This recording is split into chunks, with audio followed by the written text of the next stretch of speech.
Final Fantasy VII just released on PC its second installment of its remake. Now, the original was a game that I grew up with in the days of PlayStation 1, so I just felt like I wanted to do something to celebrate the launch. And that is where these come in.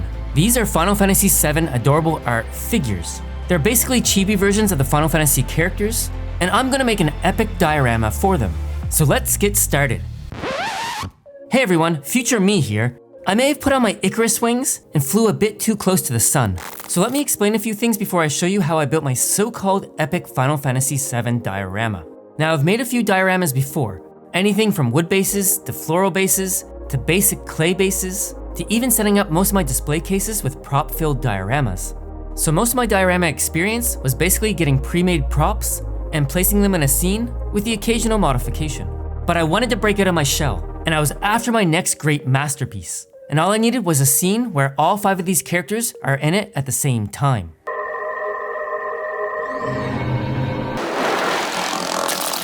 Which was not gonna happen. So I decided to pick the next best thing. I picked one of the most memorable scenes in the whole game, Jenova. Now, I'm not sure if you heard of the Dunning-Kruger effect, but this is me right now. And for those that are not familiar with this, an easy way to explain it is, the less you know something, the more confident you are, and once you start learning more about it, well, your confidence kind of goes out the window, but you slowly grow it back the more you become knowledgeable about the topic. And this was my first mistake, biting off something more than I can chew. So this is where the story begins. I was feeling invincible, and I decided to draw up my plan after picking up a few things at Home Depot.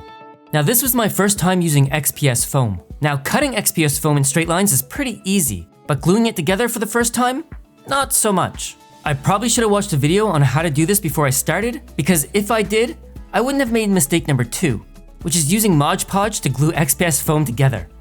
Yeah. Anyway, I ended up using Gorilla foaming glue after, and while it worked, I'm sure there's better options out there. Now, with the only possible setback out of the way, I tested my diorama layout. This caused my confidence to be higher than ever, so I began working on the props. Here, I did learn that cutting foam in circles was not my forte. This was another mistake, because I really made a mess of the sides. I tried to sand them smooth, but it didn't work out the way I wanted, probably because I didn't spend enough time sanding it. I did learn after that there's hot wire cutters that could easily solve the problem here, but I don't have one of those at the moment. After a bit more prop cutting, I decided to lay things out to see how they were coming together. At this point, I saw my vision become a reality, but my confidence was about to be tested. Now, these pylon thingies, I had a creative idea of using PVC pipe to build them. I just needed to file them slightly to remove the text and glue them and set them aside while cutting out the holes in the styrofoam dome. Not gonna lie, cutting the dome kinda reminded me of carving a pumpkin for Halloween. After testing that the pylons fit and doing another visual test, I added some detail to the dome and set it off to the side. Now it was time to paint. Mixing some Mod Podge with some acrylic black paint, I painted the diorama walls and floor, as well as a styrofoam dome. Note, I use non-stick paper a lot when dealing with paint or glue, or even as a surface to dry painted objects. Not sure if there's a better method, but I found this was quite useful. Well, then I took the dome and the pylons out and spray painted them. The pylons turned out surprisingly well. All that was left was to add some warning strips and LEDs. I looked online for some warning tape, but it was far too large for this prop, so I wrapped it in black electrical tape, and then after taking some yellow electrical tape and cutting it into strips, I threw it on top of the black tape. And again, it didn't turn out too bad, but this was probably the last victory that I felt that I had for the rest of the project. Because the spray painted dome, I learned a valuable lesson. The propellant from the spray paint eats foam. A pretty amateur mistake, because I didn't clearly coat it enough with Mod Podge before spraying it. Remember how high I was on this graph? At this point, I finally hit rock bottom, and the panic started to set in. And I realized, I don't know what the frack I'm doing. But then emergency mode kicks in, and my brain starts telling me, I can fix this. So I coat the whole thing a few times in Mod Podge, and then I sand it to smooth things out. And then I just paint it and pray. While the paint was drying, I started working on adding detail to the wall, and took some square wooden dowels and glued them to the wall. Then I painted the wall detail metallic silver to look like steel beams. Afterwards, I did the same thing to the floor. Also note, my dome finished drying, and instead of a smooth steel texture, it's like a semi-smooth concrete texture. It's not ideal, but I'll make it work. So I threw the pylons in the dome, wired it up, and tested it out. It's not too bad. Let's move myself up a little bit on the graph. Now, as for the floor, I wanted to create a graded floor with popsicle sticks. And yes, I know I'm in kindergarten and I like to make things out of popsicle sticks. But before I knew it, this became the bane of my existence. I ended up playing dominoes with the popsicle sticks over and over again. And after wanting to flip the table 6 times, eventually I learned to keep Q-tips between each popsicle stick to keep them standing. But because of this, I found that I slid back down to the bottom of the graph again. Eventually I got it to work, but I took the defeat and decided not to do this for the rest of the floor. Next was to install the wiring. I did pick up these irrigation tubes for cheap since actual cables would be much more expensive. And I also used pipe insulator for the main pipe running to the Genova tank. And in case you were wondering what I used for the Genova tank, I used a water bottle. And after installing a few more tubes, at this point, I was just like, frack it, I just want this thing done. Oh yeah, and let me show you the amazing electrical work.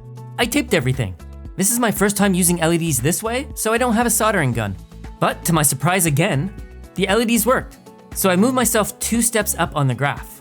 My last step was to make Genova out of clay, but I don't really have a lot of experience with clay. But if you're gonna go big, you might as well do everything all at once.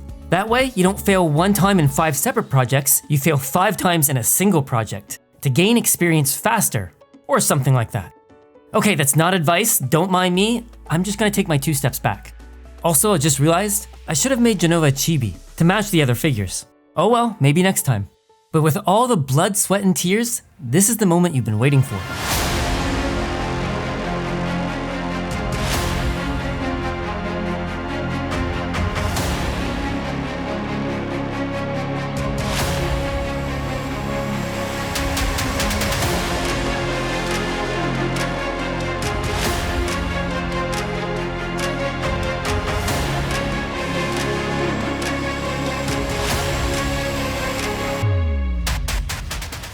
And to give my final thoughts, looking back at it now, this project was a bit too ambitious for being my very first project with foam and clay. I usually take a learn on the job approach, just do it and see what happens, but I wish I spent many more hours learning how to work with foam and clay before I started doing this build. I learned that this project was very much watching paint dry, literally. And the diorama itself doesn't make good use of space. It is really large for some really small figures. Now, I wasn't a huge fan of Gundam models before until I started looking into dioramas. And then I was like, yeah, now I get Gundam. So this is what I'm gonna do. I really like those day 1 to day X comparisons where you see how it started and where it is now. And I'm gonna do the same. This is my day 1. And I'm gonna spend the next year learning how to build dioramas through watching videos, experimenting, and gaining proper experience. And then after a year, I'm gonna rebuild this diorama with everything that I've learned. Because the first step to success is failure. And I think it's important to celebrate your failures along with your successes. Anyway, that's all I got for this video. Thank you so much for making it this far. Please leave any tips in the comments, whether it be diorama YouTubers I should check out, tips on improving my diorama making, or constructive feedback on my technique. I appreciate you all, and thanks again for watching, and take care.